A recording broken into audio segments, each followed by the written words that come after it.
My wife walked into another man's house like she belonged there.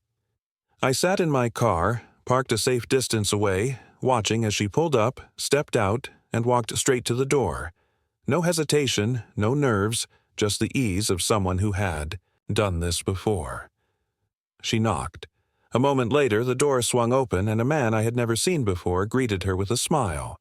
It wasn't a casual, polite smile. It was familiar, comfortable, the kind of smile you give to someone you're happy to see.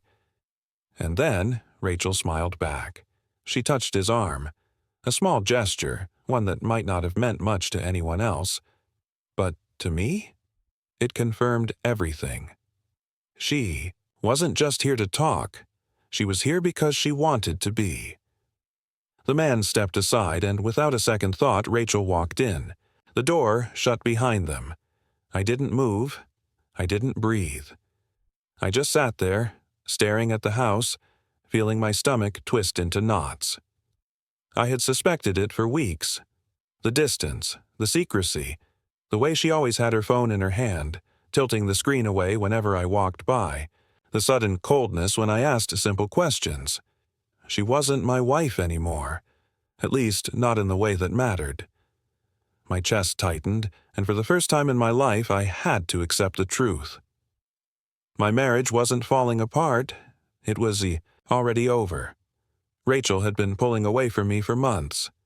At first, it was small things, forgetting to say "I love you" before bed, ignoring my texts, brushing off conversations. Then it got worse. She stopped making eye contact, started snapping at me for no reason, and her phone became an extension of her hand. It was always with her. If she was in the kitchen, it was on the counter within reach. If she got up for a drink of water, she took it with her. If she left the room, so did her phone. Late at night, I'd see the glow of the screen in bed, her fingers typing rapidly. When I asked who she was texting, she would sigh like I was exhausting her.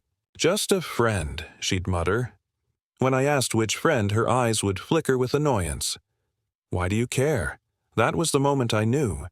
She had stopped treating me like her husband. And now I had proof. I gripped my phone, staring at the photos I had just taken. Rachel standing at that man's doorstep. Rachel laughing. Rachel stepping inside like she belonged there. She came home that night like nothing had happened. She walked through the front door, set her purse down, and stretched, letting out a tired sigh. If I hadn't followed her, if I hadn't seen it with my own eyes, I would have believed her act. I almost said something right then.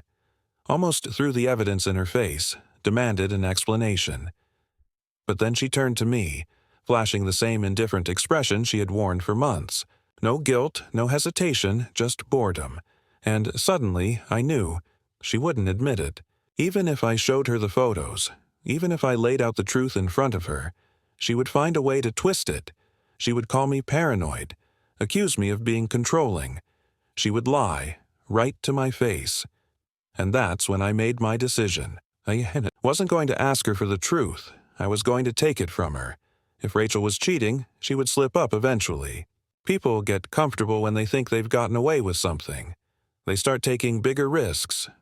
She had already changed the password on her phone, a clear sign she was hiding something. A few nights later, she left her phone on the couch while stepping into the bathroom. My heart pounded as I reached for it. This was it. I swiped up. Dead end. The password had been changed. My stomach twisted. Rachel and I had never hidden our passwords before. There was no reason for her to change it, unless she had something to hide. That was the final confirmation. I put the phone back exactly where it was and sat there, my mind racing. If I couldn't get to her phone, I had to take a different approach. A few days later, Rachel told me she was going out to grab something real quick. No extra details, no mention of who she was with.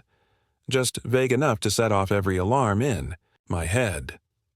I watched her grab her keys and walk out the door, completely unaware that I wasn't just going to sit and wait this time. I gave it a few minutes, grabbed my keys, and followed. If she wasn't hiding anything, I'd find out, and if she was. She'd never see me coming. I kept my distance, making sure she wouldn't notice me following her. She drove through a few streets, taking a familiar route at first, nothing out of the ordinary.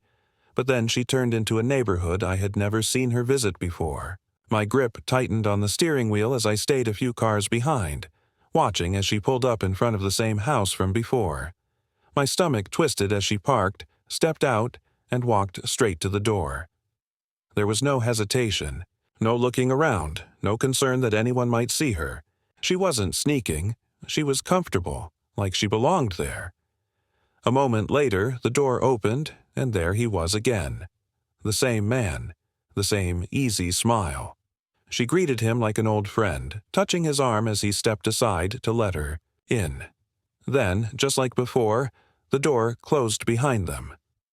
I sat there, gripping the wheel so tightly my knuckles turned white. My heartbeat pounded in my ears. Seeing it happen in real time, watching her choose to walk inside, knowing exactly what she was doing. It was different from just suspecting. It was different from staring at phone screens and reading the signs. This was real. And this time, there was no talking my way out of it, no convincing myself I was imagining things. I took a deep breath and pulled out my phone. My hands were steady as I raised it and snapped a few pictures. Not because I needed to convince myself anymore. No, I needed them for something else. Evidence. I didn't go to the door. I didn't call her. I didn't make a scene. That would have been too easy for her. If I confronted her now, she would find a way to spin it, to flip it on me, to make herself the victim. I had seen her do it to other people before. I knew exactly how it would go. She'd call me controlling, say I was stalking her, twist the situation until I was the one defending myself. I wasn't going to give her that satisfaction. Instead, I sat there for a few minutes, watching the house, watching the truth settle into my bones. Then, without a word, I started the car and drove home. She came back later that night, same as before, acting like nothing had changed. That was the part that got to me the most. She walked through the door with that same detached expression, tossing her purse onto the table, scrolling through her phone as if she hadn't just spent the evening in another man's house. She didn't even look at me when she said, "Hey," like I was just some roommate she barely noticed anymore. I waited until she had settled in, until she was sitting on the couch with her legs tucked under her, lazily flipping through channels like she hadn't just shattered our marriage beyond repair. Then I turned off the TV. She sighed, annoyed. "What?" I looked at her, really looked at her. And for the first time I didn't see my wife anymore. I saw a stranger. "I want you to end whatever this is," I said, my voice calm. "Or we're done." Her frown deepened. "What are you talking about?" I pulled out my phone, swiped to the photos, and turned the screen toward her. Rachel looked at them, and for a split second, just a fraction of a second, I saw it. The flash of guilt, the moment of panic, but then, just as quickly, it was gone, buried under something else. Anger. "You followed me." Her voice was sharp, accusing. "That's crazy." I didn't say anything, just watched her, waiting to see what excuse she'd come up with. "Next." "You don't trust me, so now you're stalking me?" she snapped. "That's sick, Ethan." Something inside me went cold. She wasn't sorry, she wasn't ashamed, she wasn't even surprised. I exhaled slowly, nodding to myself. Got it. I stood up, put my phone back in my pocket, and walked toward the bedroom. I didn't argue. There was no point. She had already made her choice. The next week was a blur of silence. We still lived under the same roof, but it felt like we were in two separate worlds. No small talk, no fake smiles, just two people occupying the same space, waiting for something to happen. I didn't ask her where she was going anymore. I didn't stay up waiting for her to come home. I had seen enough to know exactly what was happening. She didn't try to explain herself. She didn't try to fix anything. And I already knew she wasn't going to stop seeing him. I wasn't going to beg her to stay loyal. That wasn't love. That was desperation. And I wasn't desperate. So while she carried on pretending nothing had changed, I made a quiet trip to my lawyer's office and started the process. The papers were drafted, sitting neatly in a folder, waiting for the right moment. If she wanted to be with him so badly she could have him. But she wasn't going to take me down with her. Then, out of nowhere, something shifted. One morning, as I was getting ready for work, Rachel came to me. It had been days since she had voluntarily spoken to me, and now, here she was, standing in the doorway with her arms crossed, watching me button my shirt.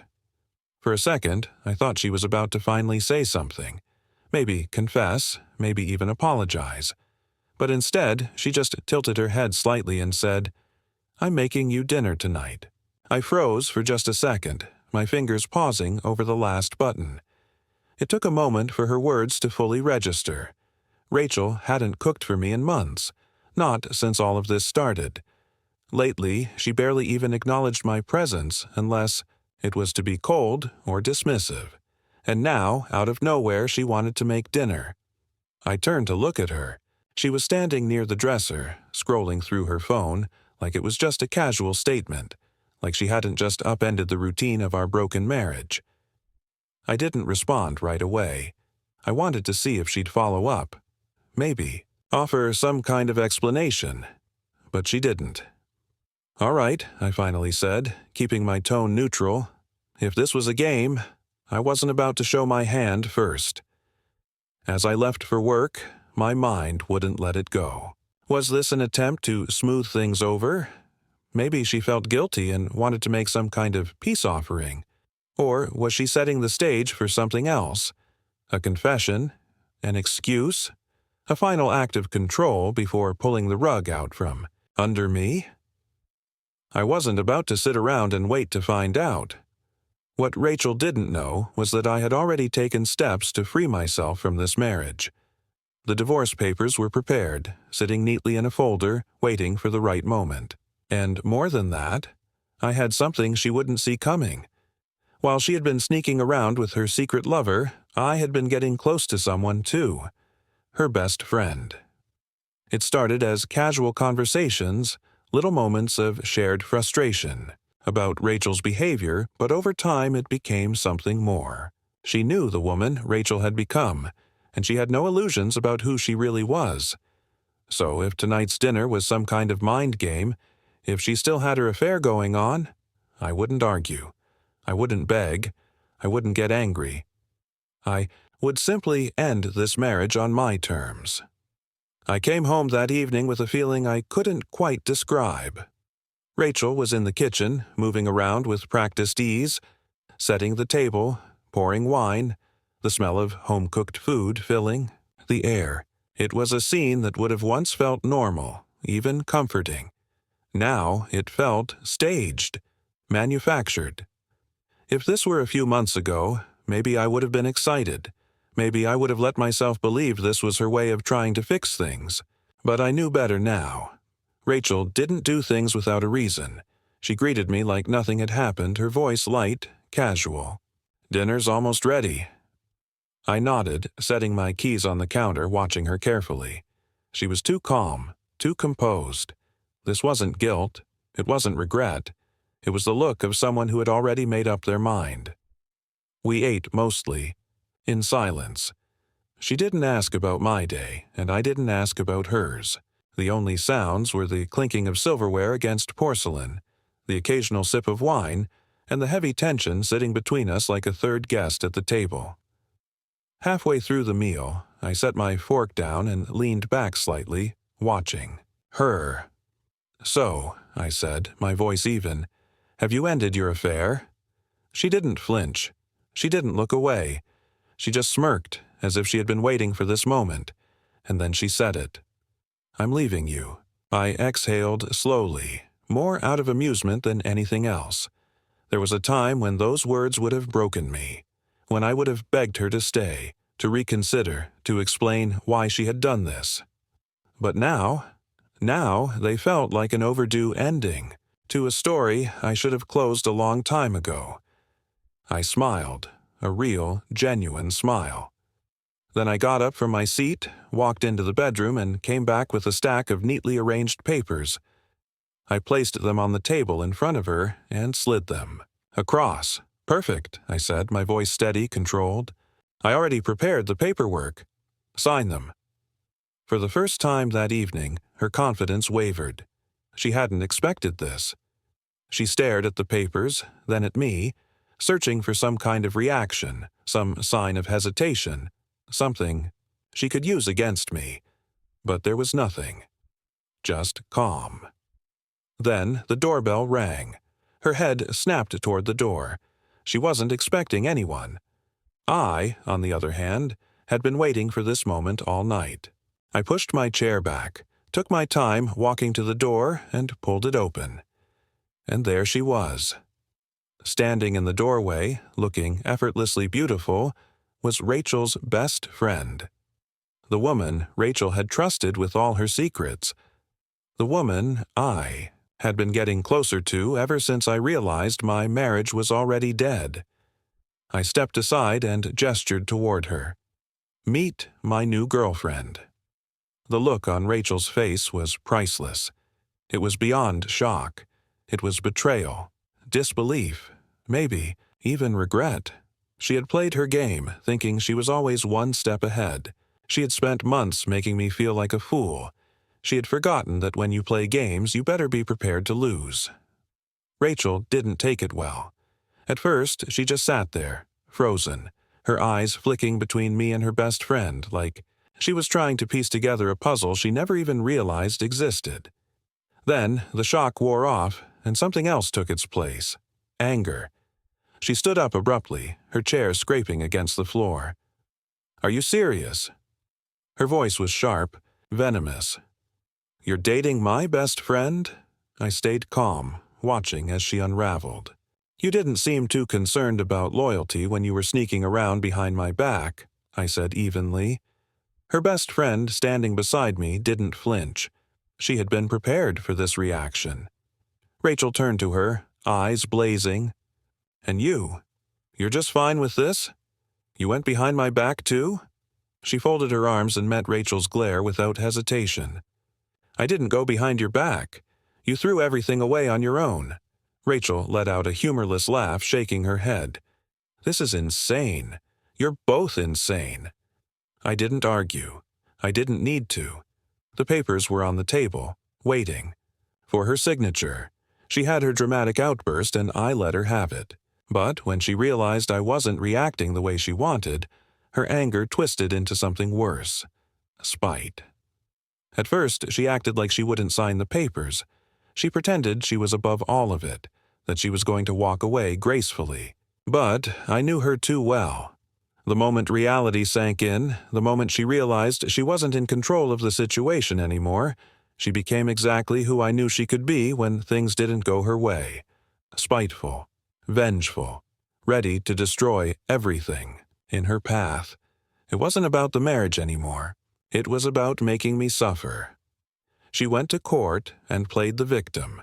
She told them I had been controlling, manipulative, even abusive. She claimed I had isolated her from her friends, made her feel worthless, emotionally tormented her. She even threw in a few fake stories, things that never happened, just to make me look like the villain. And the worst part? Some people believed her. That's the thing about lies. If someone says them with enough confidence, they start to sound like the truth. But I wasn't about to let her rewrite history. When my turn came, I let the evidence speak for itself. I had photos of her sneaking into her lover's house. I had text messages that made it painfully clear that this wasn't just some innocent friendship. And then there was the financial part. Bank statements that proved she had been using money from our joint account to fund her affair. My lawyer made sure to highlight every single detail, every withdrawal, every expense that linked back to her affair. But the real hit came when we talked about the emotional toll. I had spent months in that marriage feeling like I was going crazy, second-guessing myself, wondering if I was the problem. My lawyer argued that the mental strain she had put me through, the lies, the gaslighting, the betrayal, had taken a serious toll on my well-being, and the court listened. When the final ruling came, I could see the defeat in Rachel's eyes. The judge split the assets fairly, but thanks to my solid proof, I kept most of what I had worked for. She didn't get to walk away with everything as she had planned. She thought she could ruin me. But in the end, she only exposed herself. I walked out of that courtroom feeling something I hadn't felt in a long time: peace. Rachel had spent months trying to break me down, twisting the truth, playing the victim, thinking she could walk away with everything while leaving me in ruins. But she had underestimated me. She thought I would be weak. She thought I would beg. She thought I would crumble the moment she said she was leaving. She was wrong. I moved on. Or at least that's what I told myself. Rachel's best friend, and I started seeing each other seriously. It wasn't just about revenge. She had been there through the fallout, seen the way Rachel had treated me, and unlike my ex-wife, she actually appreciated me. Being with her felt easy, effortless in a way my marriage never had, but deep down, I couldn't shake the feeling that no matter who I was with, I'd always be waiting for the other shoe to drop. That's the thing about betrayal. It doesn't just hurt in the moment. It changes you. You stop seeing love the same way. You start second-guessing people's intentions. You wonder if every kind word, every promise, every touch is just another lie waiting to be exposed. Could I ever trust someone enough to get married again? Right now, I don't think so. Not because I don't want to, but because I don't know if I'll ever be able to look at love the same way. It's like when you touch a hot stove as a kid. Once you get burned, you flinch every time your hand gets near the heat. And me? I got burned badly. At the end of the day, I realized something important. Sometimes the people we trust the most are the ones who betray us the hardest. And when they do, the best revenge isn't anger. It's not trying to get even. It's not wasting energy hating them. No, the best revenge is moving on, living well, becoming someone they can never have again, and making sure they regret losing you every single day. And believe me, Rachel regretted it. So that's my story. A messy, painful, but ultimately necessary lesson in knowing when to walk away. You think you know someone. You build a life with them, share years of memories, believe in the promises they made. And then, one day, they throw it all away like it never mattered. But here's the thing. I didn't let it destroy me. I could have let Rachel's betrayal turn me bitter. I could have spent years obsessing over what went wrong, drowning in resentment, refusing to trust anyone ever again. But that would have meant she won. She would have taken not just my marriage, but my peace, my future, my ability to love again. I wasn't going to give her that satisfaction. Instead, I rebuilt. I focused on myself, on the life I wanted to live.